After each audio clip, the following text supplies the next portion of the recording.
बड़ी खबर आपको छत्तीसगढ़ से बता दें, कलेक्टर और एसपी के साथ मुख्यमंत्री विष्णुदेव साय की बैठक शुरू हो चुकी है। बैठक में मुख्यमंत्री विष्णुदेव साय ने सख्त तेवर दिखाए हैं। कलेक्टर और एसपी को सीएम साय ने सख्त निर्देश दिया है। योजनाओं के क्रियान्वयन में लापरवाही बर्दाश्त नहीं की जाएगी। ये सख्त निर्देश किसानों को बेवजह दफ्तर के चक्कर ना काटने पड़े। राजस्व प्रकरणों का प्राथमिकता के साथ निराकरण करने के भी निर्देश इस बैठक में मुख्यमंत्री ने दिए हैं। आपको बता दें कि मुख्यमंत्री का यह भी कहना है कि अगर भ्रष्टाचार की कहीं से भी शिकायत मिली तो सख्त कार्रवाई की जाएगी। अधिकारियों को और अधिक मेहनत करने की जरूरत, इस पर भी स्ट्रेस जो है वो सीएम ने दिया है। वहीं मुख्यमंत्री विष्णुदेव साय वर्चुअली इस बैठक को ले रहे हैं। आपको बता दें कि मुख्य सचिव और डीजीपी भी इस बैठक में मौजूद हैं। 3 महीने पूरे होने पर सरकार आज कोई कार्यक्रम कर रही है और उसके तहत आज प्रेस कॉन्फ्रेंस भी होने वाली है, लेकिन उसके ठीक पहले आज कलेक्टर और एसपी की मीटिंग यहाँ पर सीएम साय ले रहे हैं। पुलिस और प्रशासन के साथ में ये अहम मीटिंग, और इस मीटिंग में अफसरों को और अधिक मेहनत करने की जरूरत के साथ ही सख्त निर्देश भी दिए गए हैं। लापरवाही ना बरतने के निर्देश दिए गए हैं। इसके साथ ही ये भी कहा है कि अगर कोई भी परेशानी कहीं किसी को हो रही है तो उसका तत्काल निराकरण करा जाए।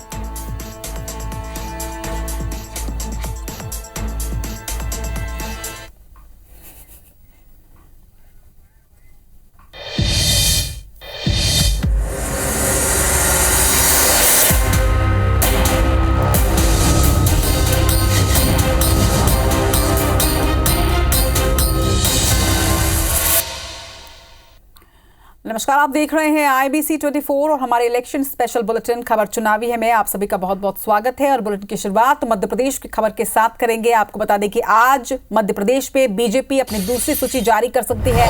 मध्य प्रदेश की 5 सीटों पर नाम का ऐलान फिलहाल बाकी है, जिसमें छिंदवाड़ा उज्जैन सीट पर नामों का ऐलान फिलहाल बाकी है। बता दें कि बालाघाट, धार, इंदौर सीट पर भी इस वक्त ऐलान बाकी है। तो 5 सीटें हैं जिन पर फिलहाल प्रत्याशियों के नाम का ऐलान नहीं किया गया है। बीजेपी ने अपनी पहली लिस्ट में 29 में से 24 लोकसभा सीटों पर प्रत्याशियों का ऐलान कर चुकी है, लेकिन अब 5 सीटों पर माना जा रहा है कि आज कभी भी ये लिस्ट जारी हो सकती है।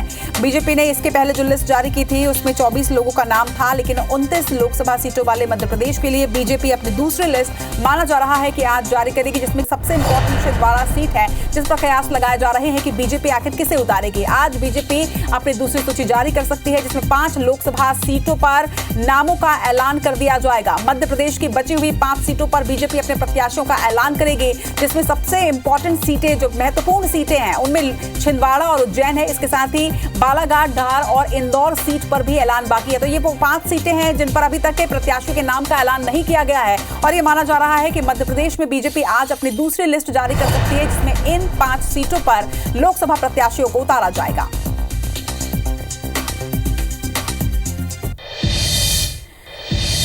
इधर मंगलवार को कांग्रेस ने लोकसभा चुनाव के लिए अपनी दूसरी लिस्ट जारी कर दी। इसमें 6 राज्यों से 43 उम्मीदवारों के नाम हैं। आपको बता दें कि 13 ओबीसी और 1 मुस्लिम उम्मीदवार है। वहीं एक भी महिला कैंडिडेट का नाम इस बार नहीं है। तो इस बार की लिस्ट में, इस लिस्ट में एक भी महिला कैंडिडेट का नाम सामने नहीं आया है। कांग्रेस की दूसरी लिस्ट में सबसे ज्यादा असम से 12 उम्मीदवार, मध्य प्रदेश और राजस्थान से 10-10 उम्मीदवारों का नाम है। तो वहीं गुजरात से 7 और उत्तराखंड से 3 प्रत्याशियों के नामों का ऐलान किया गया।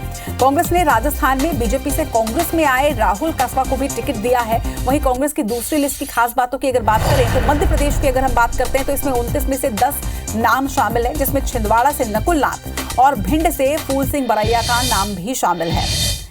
वहीं बात करें तो पहली लिस्ट की बड़ी बातें आपको बता रहे हैं। मध्य प्रदेश की 29 में से 10 सीटों पर प्रत्याशियों का ऐलान कर दिया है कल कांग्रेस ने। वहीं 10 में से 8 सीटों पर नए प्रत्याशियों को यहां पर मौका दिया गया है, जिसमें छिंदवाड़ा और बैतूल सीट पर ही कैंडिडेट को रिपीट किया गया है, जिसमें से 8 सीटों पर नए कैंडिडेट्स को उतारा गया है। पहली लिस्ट में किसी भी महिला उम्मीदवार का नाम शामिल नहीं किया गया है। वहीं कांग्रेस ने 3 विधायकों को भी प्रत्याशी बनाया है, यानी 3 विधायकों को इस बार लोकसभा चुनाव के लिए प्रत्याशी घोषित किया गया है। घोषित 10 सीटों में 7 सीट इसमें आरक्षित आती है, जिस पर प्रत्याशियों के नाम का ऐलान किया गया।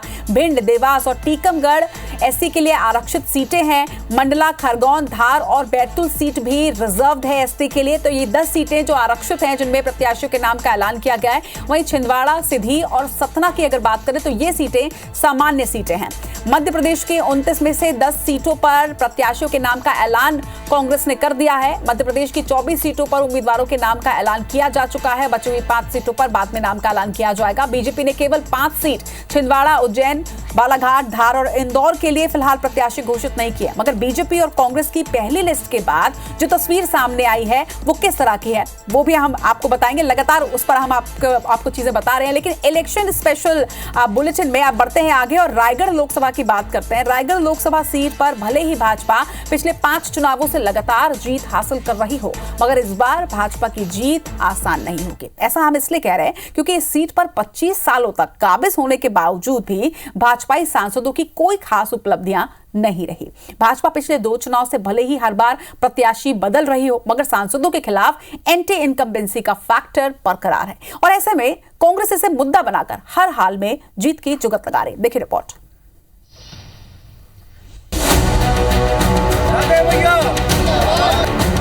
रायगढ़ में राधेश्याम राठिया के सामने कौन?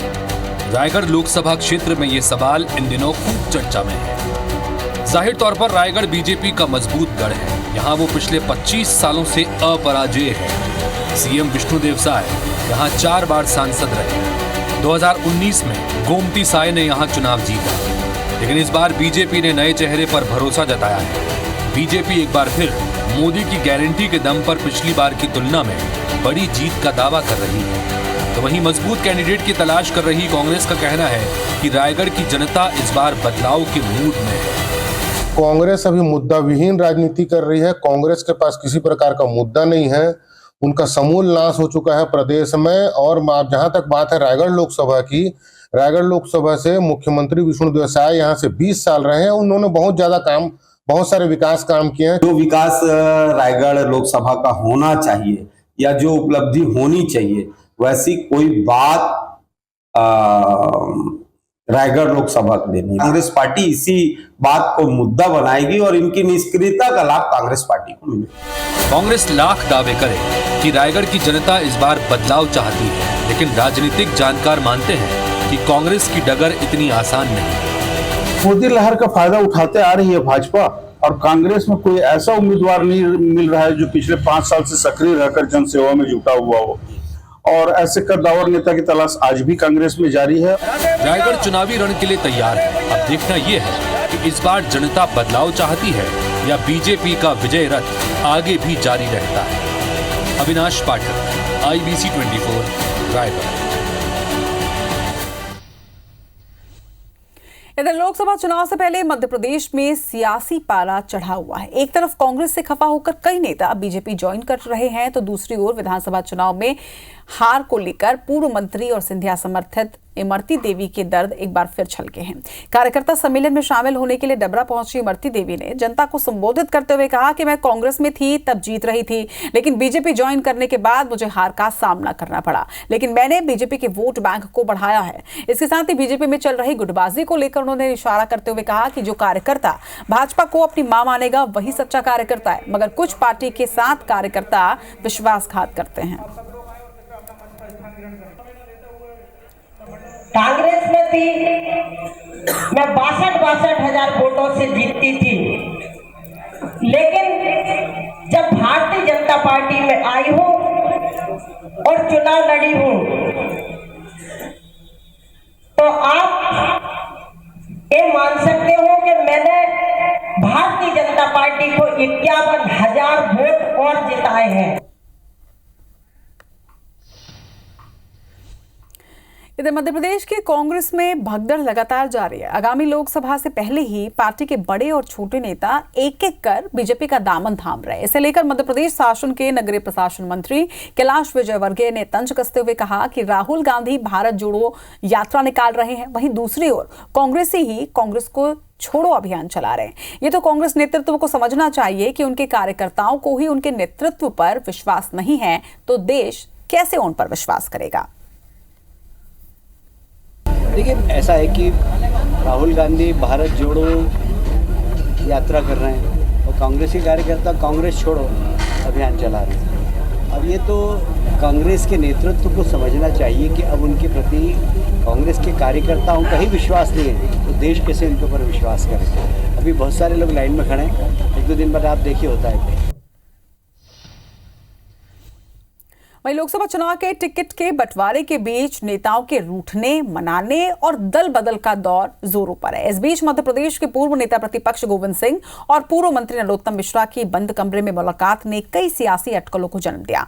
बीजेपी ने मुरैना से नरेंद्र तोमर के खास शिव मंगल सिंह तोमर को प्रत्याशी बनाया है। बता दें कि कांग्रेस उन्हें कमजोर प्रत्याशी मानकर गोविंद सिंह को चुनाव लड़वाना चाहती है, लेकिन नरोत्तम मिश्रा से मुलाकात के बाद गोविंद सिंह ने मुरैना से चुनाव लड़ने की संभावना को ही खारिज कर दिया। हाल ही में सुरेश पचौरी जैसे कई दिग्गज नेता बीजेपी में शामिल हुए और ऐसे में गोविंद सिंह के भी बीजेपी में शामिल होने के अटकलों का बाजार गर्म है। हम बीजेपी में ज्वाइन करने वाले नहीं हैं, दोस्ती के नाते आए हैं और अगर कोई बात होती है तो हम तो पहले ओपन करते हैं, आप लोगों को ओपन कर देंगे। कोई बात होगी, वैसे कोई बात नहीं है। मैं कांग्रेस में हूँ, कांग्रेस में रहूंगा। लोकसभा चुनाव से पहले आचार संहिता कभी भी लग सकती है, लेकिन आचार संहिता लगने के पहले छत्तीसगढ़ की विष्णुदेव सरकार ने एक बार फिर से बड़ा दांव खेला। साय सरकार ने पहले महिलाओं को मेहतारी वंदन योजना और अब किसानों को कृषक उन्नति योजना की सौगात दे दी है। सीएम विष्णुदेव साय ने बटन दबाकर कल बालोद से कृषक उन्नति योजना की शुरुआत की। प्रदेश के 24,72,000 से ज्यादा किसानों के खाते में धान खरीदी के अंतर की राशि यानी 13,320 करोड़ रुपए ट्रांसफर किए।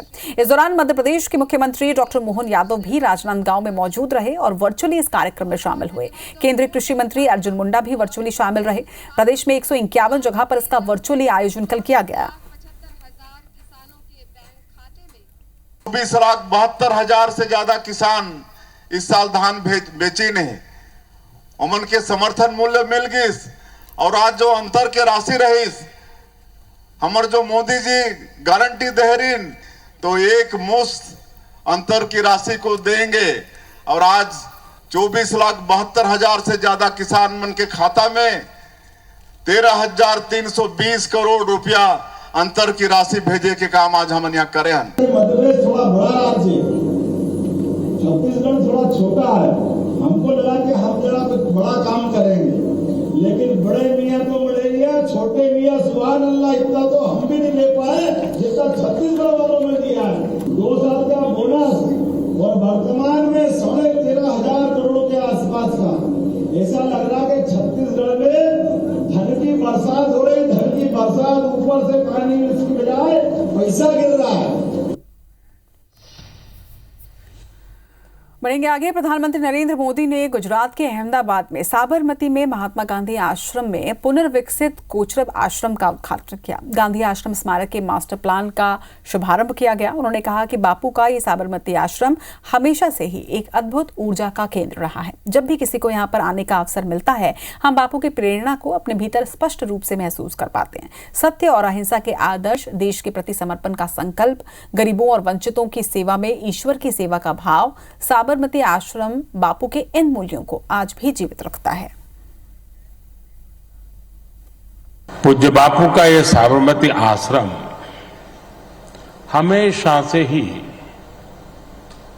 एक अप्रतिम ऊर्जा का जीवंत केंद्र रहा है। साबरमती आश्रम बापू के इन मूल्यों को आज भी सजीव किए हुए हैं। और अब हरियाणा की सियासी खबर से आपको अपडेट कर दे। हरियाणा में नायब सैनी ने मुख्यमंत्री पद की शपथ ली है और अब सरकार का फ्लोर टेस्ट होगा। विधानसभा में विश्वास मत पेश किया जाए। कुछ ही देर में विश्वास मत पर वोटिंग की जाएगी। आपको बता दें कि बीजेपी और जेजेपी का गठबंधन टूटने के बाद सियासी हलचल यहां तेज हो चुकी है। विहिप तोड़कर 4 विधायक सदन पर फिलहाल पहुंचे हैं। हरियाणा में सैनी सरकार का फ्लोर टेस्ट आज होना है। विधानसभा में विश्वास मत पेश किया जाएगा और कुछ ही देर में विश्वास मत पर वोटिंग की जानी है।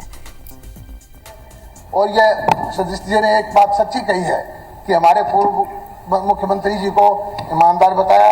मैं इस बात का धन्यवाद करता हूं। हमारे नए मुख्यमंत्री को शरीफ बताया, सज्जन बताया, इस बात का धन्यवाद करता हूं। और आपको चाहिए कि पहला दिन है, ये हाउस सर्वसम्मति से नए मुख्यमंत्री विश्वास करे, इनको काम करने का मौका दे, सेवा करने का मौका दे और कुछ समय में अगर आपको कुछ कमियां दिखाई दे तब आप बोले। इतना ही मेरी प्रार्थना है। धन्यवाद। राव दान सिंह जी।